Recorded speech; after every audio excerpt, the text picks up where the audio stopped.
Et pour en discuter et analyser la situation, nous recevons sur ce plateau Philippe Béchade, rédacteur en chef de la Bourse au quotidien et président des Éconoclastes. Monsieur Béchade, bonjour. Merci d'avoir accepté notre invitation sur RT France. Alors, le FMI s'inquiète des répercussions de la guerre commerciale menée par les États-Unis. Est-ce qu'il faut prendre cet avertissement au sérieux? Alors, certainement, sauf que ce n'est pas le premier. Christine Lagarde, si mes comptes sont bons, a déjà fait 4 déclarations quasiment identiques depuis le mois de février dernier. Elle y est revenue en avril, elle y est revenue en mai, elle y est revenue en juin. Chaque fois qu'elle prend la parole, en fait, c'est pour rappeler que l'unilatéralisme, sans désigner les États-Unis, mais en général, c'est mauvais pour la croissance. Et c'est vrai qu'on a eu des exemples un petit peu douloureux en l'an 2000 ou 2002 avec George Bush Jr.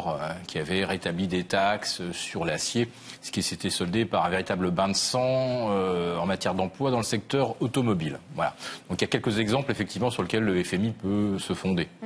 Et comment ça se fait que ces 4 déclarations par Christine Lagarde n'aient pas été entendues? Ce sont des déclarations que les Américains, eux, généralement ne prennent pas tellement en considération, parce que le FMI s'est considéré un petit peu comme une institution plutôt européenne, et puis que le track record, le nombre de prévisions justes du FMI, ça ne doit pas dépasser les 50%. Donc ce que peut dire le FMI, finalement, c'est à relativiser, en tout cas du point de vue américain. Justement, les acteurs principaux, les États-Unis et la Chine de cet affrontement, ils semblent être un petit peu épargnés par les prévisions du FMI. Est-ce que ce n'est pas une forme de pression du FMI sur l'Europe ? Alors, je ne sais pas s'il y a ce calcul-là. Par contre, il y a un paradoxe évident, puisque la croissance pour les États-Unis est maintenue à 2,9 pour 2018 et 6,6 pour la Chine. Mais la Chine, chaque année, il y a un petit ralentissement qui s'opère, qui a été déjà théorisé, et ça sera 6,4 en 2019. Rien de tout cela ne traduit un ralentissement. C'est juste que par un effet de masse, la Chine ralentit. Donc, les deux protagonistes d'une guerre commerciale seraient les deux, effectivement, qui seraient complètement épargnés par ces effets. Alors, je dois avouer que moi, modestement, je ne sais pas l'expliquer. Justement, on parlait des pronostics. Ces pronostics-là, ils sont, en termes de croissance, ils sont souvent remis à jour. Est-ce que les prédictions du FMI, elles sont crédibles? Elles l'ont été, mais souvent elles ont été démenties et très souvent revues à la baisse ou des fois revues à la hausse. Revues à la hausse fin 2017, on s'en souvient, et revues donc à la baisse cette année. Fortement à la baisse d'ailleurs en ce qui concerne la France, puisqu'on passerait de 2,3 à 1,9, l'Allemagne de 2,5 à 2,2. Bon, le FMI n'avait pas vu les 2,4% de croissance en France l'année dernière, donc voilà, il faut ramener un petit peu les prévisions du FMI à leur valeur prédictive antérieure, qui n'est pas un modèle vraiment. Mais par contre, la tendance au ralentissement, il n'y a pas que le FMI d'ailleurs qui l'observe. On a eu d'autres études, y compris de banques américaines, qui pensent que le cycle est un petit peu arrivé au bout de son ère. Finalement, si on devait tirer une leçon ou des leçons des avertissements du FMI, quelles seraient-elles? Et pour nous aussi, Français? Les avertissements du FMI, en l'occurrence, ils contiennent tellement de paradoxes qu'on a du mal à se faire une idée. Vous prenez même les émergents. Ils sont en grande difficulté en ce moment. Je vous cite le Brésil, l'Argentine, Turquie, Afrique du Sud, et en fait la plupart des pays qui sont endettés en dollars. Plus le dollar grimpe, plus ces pays émergents sont en difficulté.